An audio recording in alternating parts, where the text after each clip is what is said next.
Mais, bonjour à tous. Bonjour à tous. Je vais commencer par saluer les 600 délégués qui sont à l'extérieur de cette salle et dans les autres salles et qui suivent sur grand écran nos débats et qui, à la faveur d'une tournante, j'espère, cet après-midi, pourront essayer d'avoir une place dans... Ça va, vous n'êtes pas... Vous savez que quand c'est pas forcément... donc, d'une rotation...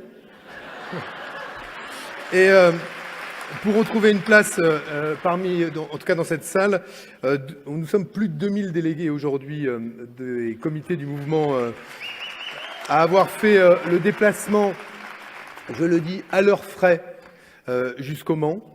Ce choix qui a été le nôtre de venir ici est un choix inspiré, comme l'a dit Antoine tout à l'heure, par la volonté de sortir de cette règle qui veut que tout se passe en région parisienne. Et puis, de toute façon, c'est une habitude que nous conserverons.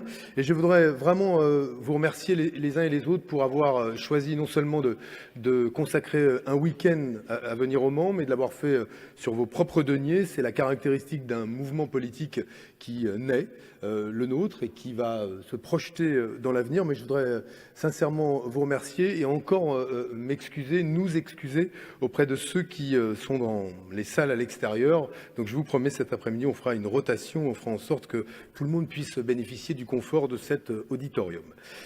On va parler donc, pour commencer, et avant que je vous livre un propos politique qui sera bref, le but aussi c'est de dire que ce mouvement, et je veux insister là-dessus, n'y voyez pas de la fausse modestie, c'est une réalité. Si nous voulons rompre et fissurer les mauvaises habitudes de la Ve République, il faudra s'habituer à dire que les mouvements politiques ne sont pas les mouvements d'un tel ou d'un autre, ou d'une telle. Moi je ne suis pas, ce n'est pas le mouvement de Benoît Hamon que nous créons.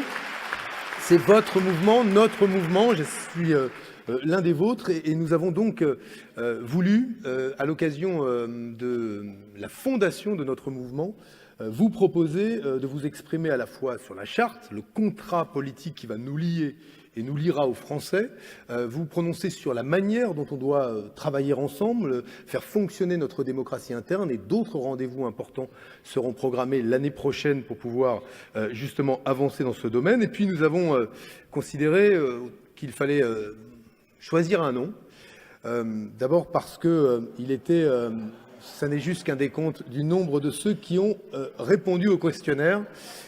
Et je veux juste vous dire que nous avons donc eu 28 422 réponses au questionnaire et autant de propositions de noms que ce qui suit, 14 576. Alors, personne n'a repris, ou si peu, le mouvement du 1er juillet ou M17-17, donc je vous remercie pour l'inspiration que j'avais eue, qui a été unanimement balayée par vos commentaires. Si quelques-uns, quand même, ont dit qu'il fallait garder ce nom, mais une immense majorité d'entre vous a proposé que nous ayons un autre nom. Il y a 3 familles de noms de propositions qui existent. Ceux qui ont souhaité que notre nom se rattache, et pourquoi pas, à des formations politiques, des courants philosophiques, une histoire. Et nous avons eu là des propositions assez nombreuses, mouvement écologiste évidemment européen, mais pas seulement européen. Il était nécessaire qu'il soit socialiste, il était nécessaire qu'il ait toute forme de qualificatif, solidaire, féministe forcément, internationaliste. Évidemment, il devait être citoyen, républicain, etc., etc. Je vous en passe et des meilleurs. Mais il y a eu des propositions nombreuses. Alors bien sûr, là, on se livre à un exercice un peu caricatural, et même si certains d'entre vous étaient un peu plus créatifs en matière d'anagramme, ça a toujours tombé, ou en tout cas dans le fait de proposer des formules qui soient des formules malignes. La réalité, c'est qu'on s'est dit que c'était pas tout à fait nous, et qu'il fallait sans doute qu'on trouve quelque chose qui ait une autre dimension. La deuxième famille, c'est la famille de noms qui dit ce que l'on est, ce que nous serions ou ce que nous sommes. Et là, on a eu aussi une multitude de propositions, et je vous propose d'en voir quelques-unes. Alors, c'est en petit: les engagés, les bienveillants, et le mot revient souvent, les tempérants, les harmonistes, il y a eu 2-3 blagueurs là-dessus, mais les collaboratifs, les utopistes, la gauche, etc., etc. Et nous nous sommes dit, là encore, il faut que notre nom puisse dire de là d'où nous venons, les courants auxquels on se rattache, et en même temps dire ce que l'on est, mais dire ce que l'on est, c'est insuffisant parce que ça ne dit pas ce que l'on veut. Et c'est la troisième famille de noms qui nous a été proposée, ceux qui se sont attachés à décrire le monde tel que nous le voulons. Et les propositions ont été là aussi nombreuses: respect, futur désirable, humain d'abord, la France sociale et solidaire, la société coopérative, et puis alors quelqu'un qui nous a proposé qu'on s'appelle l'au-delà. Je veux le dire, en matière de transcendance, là, ça se posait là. Et après le M17-17, l'au-delà, avec une citation à l'appui de Buzz l'éclair, vers l'infini et au-delà, je ne peux pas m'empêcher de la singulariser. Celle-là, merci à celui ou celle qui nous a fait cette proposition. Mais je vais vous dire, hélas, nous ne l'avons pas retenue. Et nous avons donc travaillé, on a eu en fait un coup de cœur pour une proposition qui est revenue sous des formes différentes, mais qui dit justement tout ce que nous sommes, tout ce que nous voulons faire, tout ce qui nous réunit, et qui, à partir du mouvement du 1er juillet, aboutit à génération. Solidaire, engagée, citoyenne, métissée. Nous sommes des générations. Nous sommes le monde où 4 générations coexistent. Nous sommes le mouvement qui réunit ces générations et pense aux générations futures. Nous sommes une génération qui va générer le progrès, qui va générer la justice sociale, qui proposera le dépassement du capitalisme. Nous sommes le mouvement Génération.S, c'est-à-dire que nous sommes à la fois tous ensemble, riches de notre diversité, riches de ce que nous sommes avec ce que nous apporterons les uns et les autres par nos combats. Et nous avons décidé, c'était un coup de cœur, de retenir ce nom qui a été proposé par plusieurs, qui s'étaient réunis pour travailler. Et ce sera désormais le mouvement Génération, donc qui remplacera le mouvement du 1er juillet. C'est pour moi une grande fierté qu'aujourd'hui de me retrouver à cette tribune avec vous devant moi et avec ce nom. Objectivement, 14 000 propositions et plus, c'était incroyable. Il fallait essayer de faire émerger quelque chose qui nous représente tous. C'est le choix que nous avons fait et que nous vous proposons. Mais je voudrais maintenant, si vous le permettez, comme un des membres de Génération Le Mouvement, vous adresser quelques messages politiques, ou en tout cas quelques réflexions politiques. Je voudrais, pour commencer, remercier ceux qui sont ici, qui nous ont fait, représentants des différentes organisations, partis et mouvements de gauche, mouvements politiques ou partis politiques, l'amitié de venir pour la fondation de ce nouveau mouvement.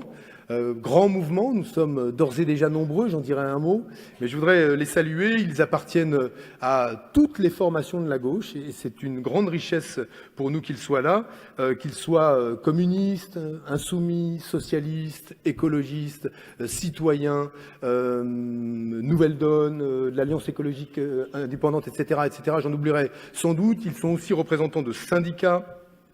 C'est extrêmement important qu'ils soient là pour nous parce que la famille politique, en tout cas le mouvement politique que nous créons, leur parlera, s'adressera à eux régulièrement et souhaite, vous l'avez dit vous-même en répondant au questionnaire, s'inscrire dans une gauche qui se rassemble plutôt qu'elle ne se morcelle. Je voudrais donc les remercier sincèrement et je voudrais aussi dire, puisque Noël a parlé avant moi, adresser un salut très amical et très fraternel à Cécile Duflot, qui a choisi de venir participer aujourd'hui à nos travaux et nos débats, qui, à n'en pas douter, qu'à n'en pas douter, nous recroiserons régulièrement dans nos discussions et dans nos différentes initiatives. Mais je veux vraiment la remercier d'être là. Et je suis persuadé qu'on aura encore beaucoup de moments où nous retrouver ensemble dans les semaines et les mois qui viennent. Remercier et saluer l'ensemble de ces citoyens militants qui ont fait le choix de venir, anonymes ou déjà avec un peu de popularité. Mais en tout cas, vous le voyez, dans l'éventail de ceux qui ont parlé, vous en connaissiez certains, vous n'en connaissiez pas d'autres, et vous avez vu que le talent était quelque chose de très partagé au sein du mouvement du 1er juillet, devenu mouvement Génération.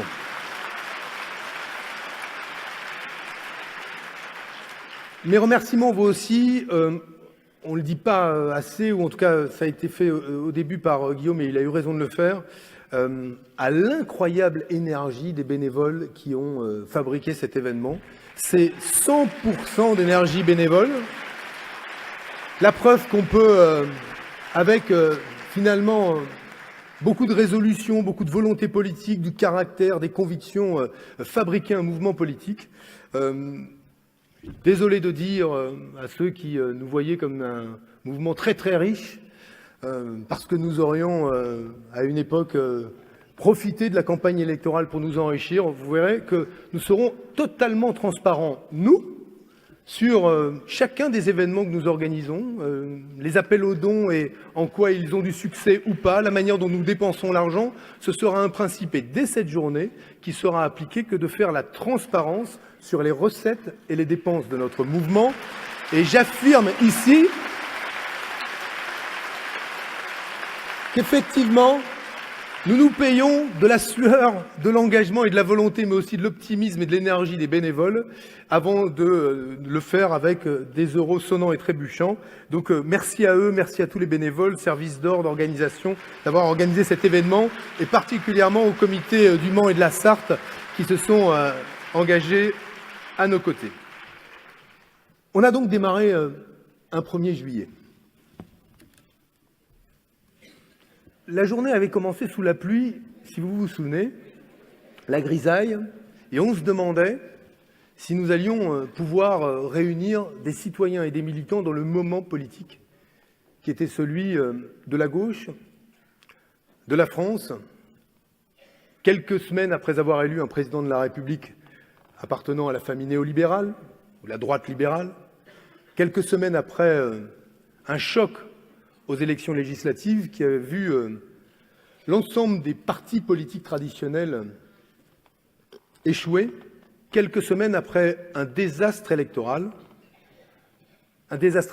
pour la gauche, pour moi, pour nous, qui avions porté un projet politique dont nous pensions qu'il permettrait de lever une espérance. Nous nous sommes retrouvés le 1er juillet, quelques semaines après ce désastre électoral. Et j'aime beaucoup cette phrase de Mandela que je cite souvent devant les étudiants qui dit « Je ne perds jamais, je gagne ou j'apprends. Objectivement, vu mon score, j'ai beaucoup appris. » Et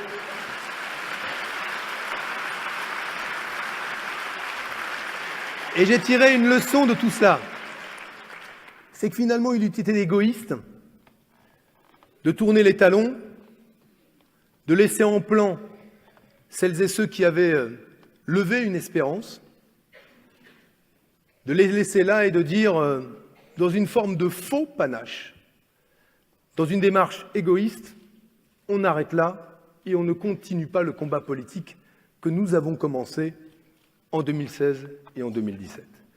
Donc le 1er juillet, alors que nous venions de connaître un désastre électoral, alors que nous avons assisté, et que nous assistons d'ailleurs encore, à la fin du cycle historique de la social-démocratie, d'un courant qui a connu son heure de gloire, qui philosophiquement a inspiré bien des combats politiques et obtenu bien des conquêtes sociales partout en Europe depuis plusieurs décennies, courant qui, s'il a connu son heure de gloire, est devenu depuis, non pas plusieurs années, mais plusieurs décennies, incapable d'honorer sa promesse sociale et démocratique.